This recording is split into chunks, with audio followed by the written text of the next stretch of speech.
All right, y'all. We got a couple more things on. The fuel filter on-off on our return line. We got everything up and running right here. It's all bolted down. We put batteries in the e-box, connected everything together to our leads and stuff, and make sure all the displays worked. Everything's working good. We got to get the fairing off. Eventually, obviously, we're going to put the graphics on it, but we need to replace the nylock nuts underneath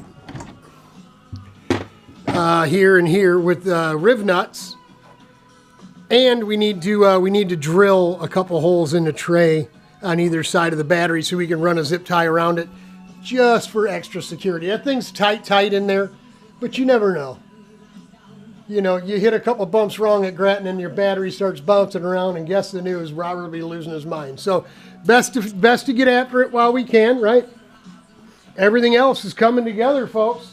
There is really not much left to do. This is the third time I shot this clip. You tell I'm tired. I've already wiped off everything that we did today. So, yeah, we need to get us a switch and an LED light for the pump system and run our wires. What we're going to do is make a plate that goes underneath the steering wheel hub for those 3 bolts there, right? So it'll be shaped round like this with a leg coming off of it like this. And so the aluminum will stick out past. We'll have a switch with a LED.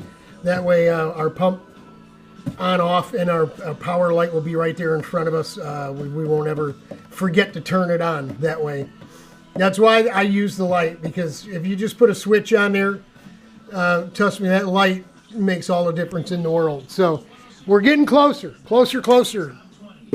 Here, yeah, I know, Bob. Oh, is it making smoke yet? Listen, I don't want to put gas in this thing and get gas all through my fuel lines, my brand new gas tank, and all that. You know, we got graphics for our gas tank yet too. So yeah, we'll get it started, but obviously before we go out in April to make sure, you know, everything's kosher and good and working. But I mean, we'll test water pump. You know, we know the motor runs. It'll be okay. We'll be all right. So there you go. Part 50 A and B in the can. Man, we got to be up to 60 or 70 clips already when you just go straight on and count them, man. But the project almost done. This one's coming to a close. Yep. I'm super excited. I can't wait for April. Hang in here, y'all. It'll get better. Godspeed. God bless. I'm praying for you.